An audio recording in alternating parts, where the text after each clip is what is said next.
Shalom jemaat Tuhan yang dikasihi oleh Tuhan. Kembali kita belajar dalam Bible Study Perjanjian Lama. Kali ini kita sampai pada penutup dari kisah Yakub kembali ke Kanaan. Kita bisa membacanya dalam Kejadian 35 sampai 36. Di dalam Kejadian 35 ini dikisahkan bagaimana Yakub pergi ke Hebron. Nah, kita lihat kembali dulu sebentar bagaimana perjalanan Yakub dari Sikem sampai ke Hebron nantinya ya. Ini peta Kanaan di zaman itu. Kita bisa lihat dari Bethel, dari Sikem ya. Dari Sikem Yakub berjalan ke Bethel setelah peristiwa tragedi pembunuhan di Sikem itu. Lalu dari Bethel Yakub menuju ke Hebron di selatan ini. Dalam perjalanan ke selatan sampailah mereka di wilayah Bethlehem. Di sini ada peristiwa yang penting. Lalu dari Bethlehem Yakub melanjutkan perjalanannya hingga akhirnya tiba di Hebron. Hebron itu tempat di mana Ishak tinggal. Juga tempat di mana Abraham pun tinggal di sana, ya. Nah, kita lihat apa saja yang terjadi. Nah, kita bisa melihat di Kejadian 35 ayat 16 sampai 18 dulu ya. Kejadian 35 ayat 16 sampai 18. Jadi ini peristiwa setelah Yakub di Bethel. Sesudah itu berangkatlah mereka dari Bethel. Ketika mereka tidak berapa jauh lagi dari Efrata, bersalinlah Rahel dan bersalinnya itu sangat sukar. Sedang ia sangat sukar bersalin, berkatalah bidan kepadanya, "Janganlah takut, sekali ini pun anak laki-laki yang kau dapat." Dan ketika ia hendak menghembuskan nafas, sebab ia mati kemudian, diberikannya nama Ben-Oni kepada anak itu. Tetapi ayahnya menamainya Benyamin. Nah, jadi ketika mereka berangkat dari Bethel ke selatan tadi, tidak berapa jauh lagi dari Efrata. Efrata itu di wilayah Bethlehem, sekitar Bethlehem. Di situ Rahel bersalin, melahirkan Benyamin. Dikatakan di sini persalinannya sangat sukar, sangat berat. Apalagi di zaman itu tentu belum ada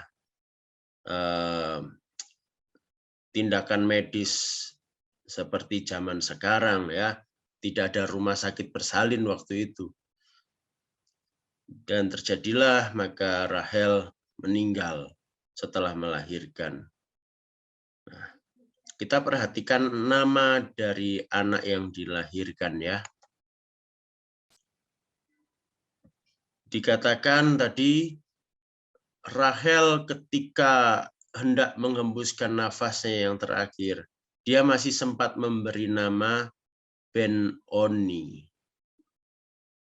Tetapi Yakub menamainya lain. Kita kenal dengan nama Benyamin. Dalam bahasa Ibrani-nya seperti ini.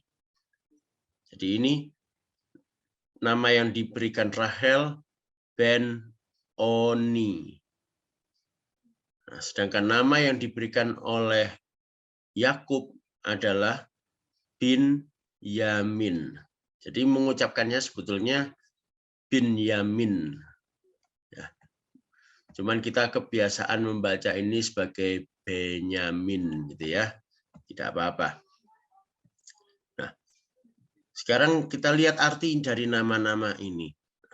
Rahel di dalam penderitaannya ketika melahirkan sang anak ini, sampai dia akhirnya meninggal, maka dia memberi nama anaknya anak penderitaan.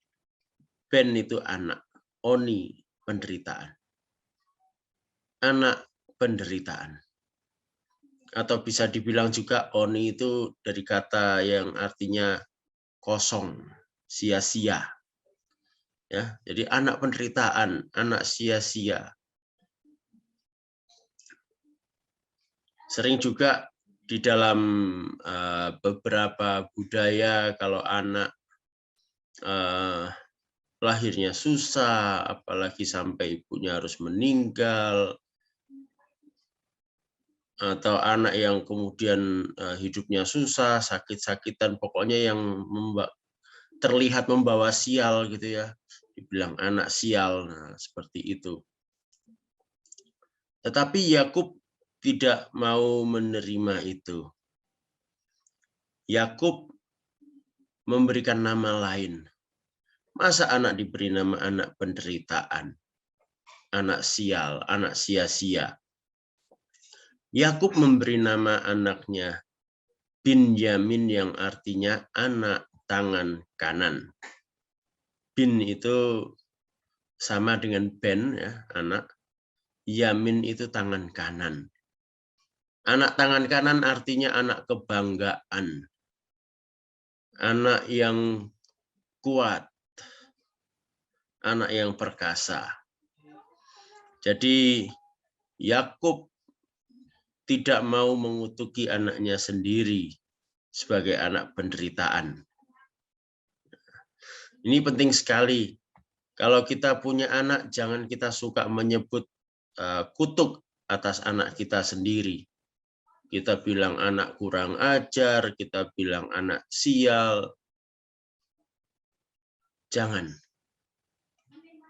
Kita harus mengucapkan berkat atas anak kita. Nah, tentang Benyamin ini, nah ada masalah nanti yang akan timbul dengan Benyamin dan juga Yusuf yang adalah anak-anak dari Rahel, istri yang paling dicinta oleh Yakub. Nah, dalam sesi berikutnya nanti kita akan melihat itu bagaimana Yakub begitu mencintai Yusuf dan Benyamin lebih dari saudara-saudaranya yang lain karena cintanya Yakub pada Rahel, ibu dari kedua anak ini. Dan itu menimbulkan masalah di dalam keluarga. Nah, sekarang kita lihat berikutnya. Kita melihat tentang tempat-tempat yang disebutkan di situ. Ada Bethlehem, ada Migdal Eder, ada Efrata. Kita baca di dalam ayat 19 sampai 21. Demikianlah Rahel mati. Lalu ia dikuburkan di sisi jalan ke Efrata, yaitu Bethlehem. Yakub mendirikan tugu di atas kuburnya. Itulah tugu kubur Rahel sampai sekarang. Sesudah itu berangkatlah Israel, lalu ia memasang kemahnya di seberang Migdal Eder. Nah, perhatikan Efrata, Bethlehem, Migdal Eder ini semuanya sebetulnya ada di satu wilayah, satu kawasan. Ini petanya seperti ini. Jadi Bethlehem di sini, di wilayah inilah ada namanya Efrata dan ada namanya Migdal Eder. Migdal Eder kira-kira di sekitar ini, di sini. Efrata agak di sini. Nah, apa artinya Migdal Eder? Ya, kalau kita dengar Bethlehem, dengar Efrata, kita jadi ingat kisah Natal, betul tidak? Tuhan Yesus lahir di Bethlehem, di dekat padang Efrata, di mana di padang Efrata itu ada gembala-gembala menggembalakan domba. Lalu ada kata Migdal Eder. Nah, ini penting sekali. Kita melihat bahwa kisah Natal itu bukan bohongan, bukan khayalan. Mengapa? Lihat Migdal Eder. Migdal itu artinya menara, Eder itu artinya penggembalaan. Jadi sejak zaman para patriark, para leluhur Israel, wilayah itu memang adalah wilayah penggembalaan ternak. Ya. Banyak orang meragukan Natal karena mereka berkata, wah kalau Natal, kalau Desember itu musim salju, mana bisa mengembalakan domba. Nah, kenyataannya tidak demikian. Ya. Kalau kita lihat gambarnya Migdal Eder seperti apa, ini ada, nah, ada bangunannya yang masih ada sampai sekarang, ya, walaupun ya sudah rusak tentunya, tapi masih berdiri. Inilah menara penggembalaan, menara pengawasan ternak. Nah, daerahnya, lihat ini daerah panas. Ya. Di tempat ini, walaupun di musim dingin tetap ada penggembalaan ternak, terutama di zaman kerajaan Israel, ya. Lalu di zaman Perjanjian Baru, zamannya Tuhan Yesus lahir, itu tempat ini masih tetap berfungsi, bahkan dikhususkan sebagai tempat penggembalaan domba-domba untuk korban di Yerusalem, karena lokasinya dekat dengan Yerusalem. Kira-kira hanya 1,6 kilo atau 1.000 langkah katanya. Menurut catatan Hieronymus, salah satu sejarawan gereja mula-mula. Jadi tempat ini penting sekali untuk kita ketahui. Bagaimana kalau suhu terlalu dingin di sana? Nah, salah satu fungsinya menara ini ketika cuaca terlalu dingin dan apalagi kalau turun salju, sesekali turun salju di musim dingin, tetapi tidak selalu. Kalau turun salju, maka domba-domba akan dibawa masuk ke dalam menara, sehingga mereka terlindung di situ. Nah, inilah yang namanya Migdal Eder. Nah, Tuhan Yesus lahir kira-kira ya di dekat daerah itu. Nah, di Bethlehem, Rahel meninggal dan dikuburkan. Kita lihat kemudian apa yang terjadi di sana. Ada satu peristiwa yang penting kita ingat, kesalahannya Ruben. Kita baca Kejadian 35 ayat 22. Ketika Israel diam di negeri ini, terjadilah bahwa Ruben sampai tidur dengan Bilha, gundi ayahnya, dan kedengaranlah hal itu kepada Israel. Adapun anak-anak lelaki Yakub 12 orang jumlahnya. Nah, ini kesalahan berat ini. Ini kalau orang sekarang bilang ini bejat betul, ya. Anak yang bejat itu ini. Ruben sampai tidur dengan Bilha, gundi ayahnya. Bilha itu ibu dari saudara-saudara tirinya. Bayangkan ya, betapa ini kesalahan yang berat, ya. Dan kita lihat akibatnya apa. Di Kejadian pasal 49 ayat 3-4. Ketika Yakub memberkati anak-anaknya, apa yang dikatakannya kepada Ruben? Ruben, engkaulah anak sulungku, kekuatanku dan permulaan kegagahanku. Engkaulah yang terutama dalam keluhuran, yang terutama dalam kesanggupan. Jadi Ruben ini anak pertama, anak sulung yang dibangga-banggakan oleh Yakub. Ya. Tetapi ayat 4 katakan apa? Engkau yang membual sebagai air, tidak lagi engkau yang terutama. Tidak lagi engkau yang terutama. Artinya Ruben kehilangan haknya sebagai anak sulung. Ya. Karena apa?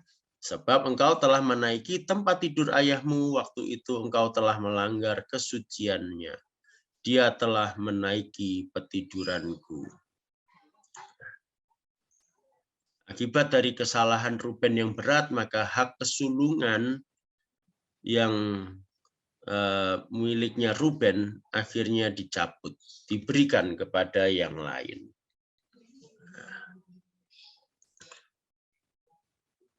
Diberikan kepada siapa hak kesulungan itu? Saudara boleh baca nanti di Kejadian 49. Setelah dari Migdal Eder, Yakub melanjutkan perjalanannya hingga sampai di Hebron. Nah, kita lihat bagaimana di Hebron kemudian Ishak meninggal. Di Kejadian 35 ayat 27 sampai 29. Lalu sampailah Yakub kepada Ishak ayahnya di Mamre dekat Kiryat Arba. Itulah Hebron, tempat Abraham dan Ishak tinggal sebagai orang asing. Adapun umur Ishak 180 tahun. Lalu meninggallah Ishak, ia mati dan dikumpulkan kepada kaum leluhurnya. Ia tua dan suntuk umur. Maka Esau dan Yakub, anak-anaknya itu menguburkan dia. Nah, jadi di sini seolah-olah kalau kita lihat ayat-ayat ini, ketika Yakub sampai di Hebron, kemudian Ishak meninggal saat itu. Nah, sebetulnya tidak demikian, ya. Jadi Yakub sempat tinggal di Hebron selama beberapa tahun. Para ahli ada yang berkata sekitar 12 tahun atau 13 tahun. Yakub tinggal di Hebron bersama-sama dengan ayahnya. Ya. Dan kemudian Ishak meninggal di usia 180 tahun. Kalau Ishak berusia 180 tahun, berarti saat itu Yakub berusia 120 tahun. Cukup panjang umurnya Ishak ya, 120 tahun. Maka Ishak meninggal dan dikuburkan oleh siapa? Oleh Esau dan Yakub. Nah, kita lihat di sini Esau dan Yakub memang betul-betul sudah berdamai, tidak lagi bermusuhan. Ya, mereka bisa bersama-sama menguburkan Ishak. Sayangnya di masa depan, nah keturunan mereka yang bermusuhan. Keturunannya Esau banyak yang memusuhi bangsa Israel. Sekarang kita lihat Kejadian 36. Kejadian 36 itu silsilah keturunan Esau. Ya, silakan dibaca. Banyak nama disebutkan di situ. Saya tidak bacakan di sini karena nanti terlalu panjang. Mungkin yang menjadi pertanyaan, untuk apa sih keturunan Esau dicatat sedemikian panjangnya? Di situ dicatat sampai keturunan Esau yang menjadi penguasa di sana sampai sebelum ada raja dari Israel. Mengapa harus dicatat sedemikian rupa, sedemikian lengkap? Nah, kita perlu memahami di sini bahwa Alkitab itu sangat memperhatikan sejarah dan silsilah. Dan kita harus bersyukur akan itu, karena dengan demikian Alkitab itu ternyata bukan dongeng. Alkitab itu bukan legenda, bukan karangan. Alkitab itu adalah kisah yang nyata. Ada sejarahnya, ada silsilahnya. Sampai nanti di Perjanjian Baru, silsilah Tuhan Yesus juga ada. Ya. Jadi penting sekali. Dan daftar keturunan Esau itu, kalau saudara perhatikan, di situ disebutkan suku-suku bangsa yang muncul dari Esau, ya. Dan di situ terdapat suku-suku bangsa yang nanti di kemudian hari akan memusuhi bangsa Israel. Jadi mereka dicatat karena memang penting, ada perannya dalam sejarah Israel, dalam sejarah Alkitab. Itu yang saya sampaikan hari ini, tidak banyak, ya, tetapi di dalam pemaparan yang sedikit ini ada hal-hal yang penting untuk diperhatikan. Silakan masing-masing mencoba mengambil kesimpulan apa yang penting yang harus digarisbawahi, ya, dalam pembelajaran ini. Nanti kita diskusikan di sesi diskusi. Kalau ada pertanyaan, silakan dituliskan. Kita akan coba jawab bersama-sama. Di sesi berikutnya kita akan melihat babak yang baru, kisah tentang Yusuf. Oke. Sampai jumpa di sesi diskusi. Tuhan Yesus memberkati.